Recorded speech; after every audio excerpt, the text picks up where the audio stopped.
Alright, so getting started on the pre-wash rinse here, and for those of you who live in a more northern climate where they salt the roads, you're probably aware of how bad that can be for a vehicle, how quick it can start to rust if it's not washed regularly in the winter. So I would always recommend at the very least spraying the vehicle off once a week, especially the underside and in the wheel wells to get that salt removed.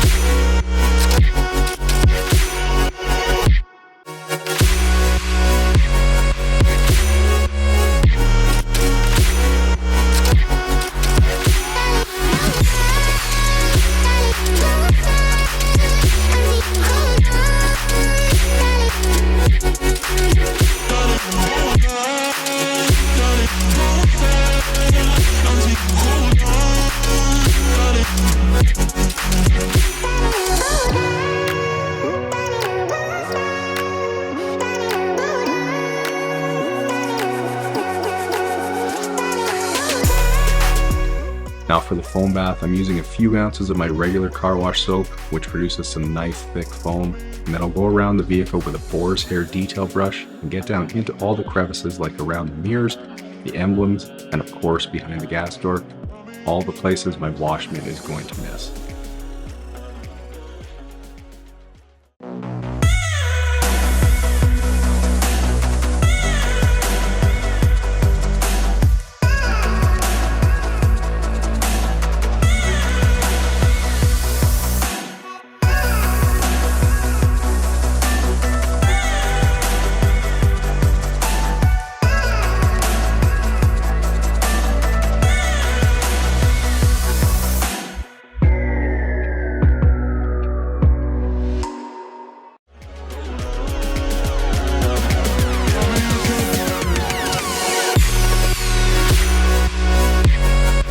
Alright, so with all the customer's personal items removed from the vehicle, it's time to get started on vacuuming. And the first thing I'll do is go around all the doors and interior trim and get down into the crevices to get all the dust out with a boar's hair detail brush. And these are super helpful to get down into the cup holders or door handles where it's impossible to reach with a vacuum. Then for the more delicate areas that are more prone to scratches, I'll use the ultra soft brush to gently loosen the dust so it can be sucked away.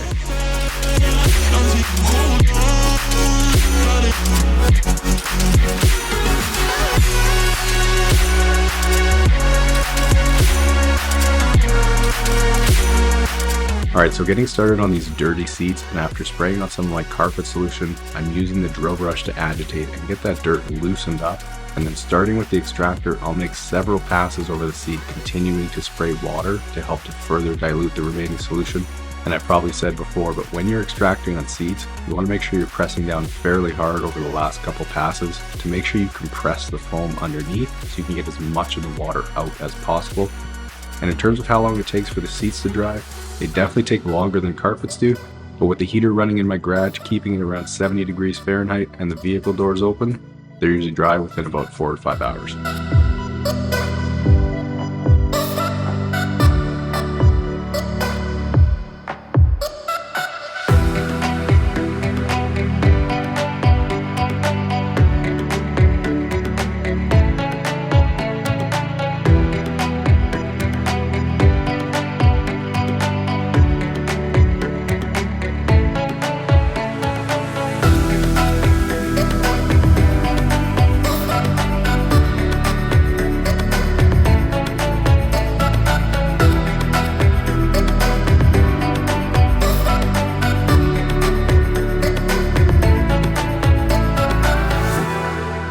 All the dirty water the Bissell sucked out of this car. Gross. Now for the rear floor mat where the suspected rotten potato juice is, it's far easier to use the pressure washer on this, so I'm spraying down a very liberal amount of the carpet solution since I don't have to worry about not being able to get it all out, and then I'll let it sit for a few minutes to really let it penetrate the stains before I use the drill brush on it.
Now, to revive the ridiculous amount of black plastic trim on the outside of this vehicle, I'm applying 303 again, and you can clearly see how good of a job this stuff does, as it instantly makes the trim look brand new again.